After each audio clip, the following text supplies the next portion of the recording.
পীরগঞ্জ পৌরসভায় বর্জ্য ফেলার নির্ধারিত জায়গার সংখ্যা কম এবং পর্যাপ্ত ডাস্টবিনও নেই, ফলে বিভিন্ন পাড়া মহল্লার বাসিন্দারা যত্রতত্র বর্জ্য ফেলে থাকেন। এতে শুধু পরিবেশ দূষণ হচ্ছে না, বরং ছড়াচ্ছে দুর্গন্ধ এবং বাড়ছে মশা মাছির উপদ্রব। এই সমস্যায় ভোগান্তিতে পড়েছেন পৌরসভার বিভিন্ন ওয়ার্ডের মানুষ। পৌরসভার আয়তন প্রায় 11.23 বর্গ কিলোমিটার। 9টি ওয়ার্ড নিয়ে গঠিত এই পৌরসভায় 2022 সালের আদমশুমারি অনুযায়ী জনসংখ্যা প্রায় 31,730 জন। বর্ধিত জনসংখ্যার সঠিক বর্জ্য ব্যবস্থাপনার জন্য ইউআইআইপি প্রকল্পের আওতায় 29,29,440 টাকা ব্যয়ে 928টি ডাস্টবিন সরবরাহ করেছে ঠিকাদারি প্রতিষ্ঠান আরএফএল প্লাস্টিক লিমিটেড। তবে এই ডাস্টবিনগুলো মূলত বাজার এলাকায় সীমিতভাবে বিতরণ করা হয়েছে। 7 নম্বর ওয়ার্ড সহ বেশিরভাগ ওয়ার্ড এখনও বঞ্চিত। এছাড়া উপজেলা পরিষদের ভেতরে বিপুল সংখ্যক ডাস্টবিন অব্যবহৃত অবস্থায় পড়ে আছে। এই প্রকল্পটা আপনার সেখানে আমি যোগদান করার পূর্বের প্রকল্প। আচ্ছা, ঠিক আছে, এটা পৌরসভায় যদি কোনো ওয়ার্ডের প্রয়োজন হয় চাহিদা দিয়ে নিতে পারবে। উপজেলার মধ্যে এখনো প্রায় অনেক ডাস্টবিন পড়ে আছে বা অনেকগুলো এখনো নষ্টের পথে। আসলে সেগুলো প্রশাসকের সাথে কথা বলেন, এখন তো সেখানে প্রশাসক আছে। জি জি, উনি যদি চায় এগুলা ব্যবহার করবে। ম্যাম, এই বিষয়টা নিয়ে আপনার যদি একটু একটা ছোট বক্তব্য দিতেন আর কি। না, আমার কোনো বক্তব্য নাই, আমি মিটিং এ আছি এখন। আপনি ফোন দিয়েছেন আমাকে, আমি মিটিং এ আছি।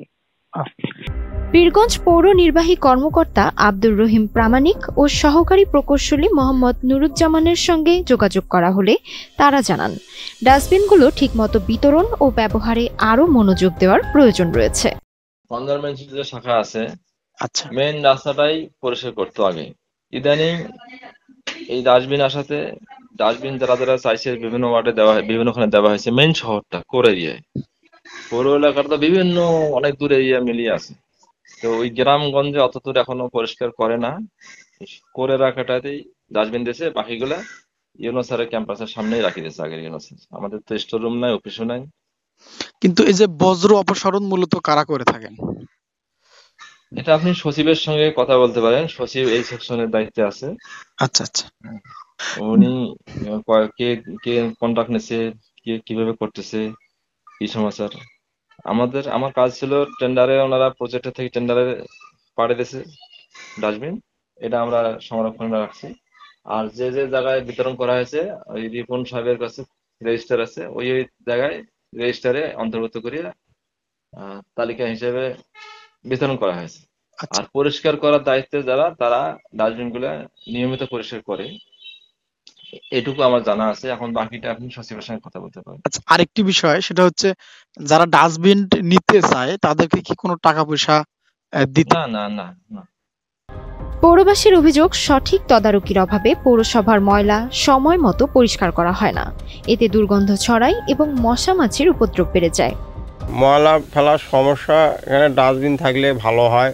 আমি মুদি দোকানদার, আমার দোকানের আবর্জনা বা ডাস্টবিন আমার দরকার। ডাস্টবিন না থাকার কারণে আমাদের ওই যে এলাকার যে মশা মাছিগুলেন, তারপরে এলাকার পরিবেশ নষ্ট হচ্ছে, যেখানে সেখানে ময়লা আবর্জনা পড়তেছে, এটা একটা বিষয়।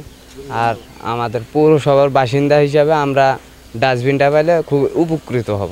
ডাস্টবিন না পাওয়ার ভালো, আমাদের এলাকাতে ময়লা আবর্জনা দিকে বাচ্চা কাচ্চারা খেলতেছে, দুর্গন্ধ ছড়াতেছে, রোগ জীবাণু, মশা মাছির উৎপাত বেশি। পরিবেশবিদরা বলছেন, পৌর এলাকায় বর্জ্য সংগ্রহে পরিকল্পনার ঘাটতি দূষণ বৃদ্ধির প্রধান কারণ। নিয়মিত বর্জ্য না তোলা হলে শুধু দুর্গন্ধই নয়, রোগবাহী মশা মাছির বিস্তারও দ্রুত বাড়ে। তাই আধুনিক বর্জ্য ব্যবস্থাপনার উদ্যোগ নেওয়া জরুরি। পৌর প্রশাসক জানিয়েছেন, শীঘ্রই অব্যবহৃত ডাস্টবিনগুলো সংস্কার করে সব ওয়ার্ডে বিতরণের উদ্যোগ নেওয়া হবে। এতে নষ্ট হতে থাকা ডাস্টবিনগুলো ব্যবহার করে পৌর এলাকায় বর্জ্য ব্যবস্থাপনা বদলে যাবে, এমনটাই আশা করছে পৌরবাসী। তাহিয়া তাজ, এনটিভি অনলাইন।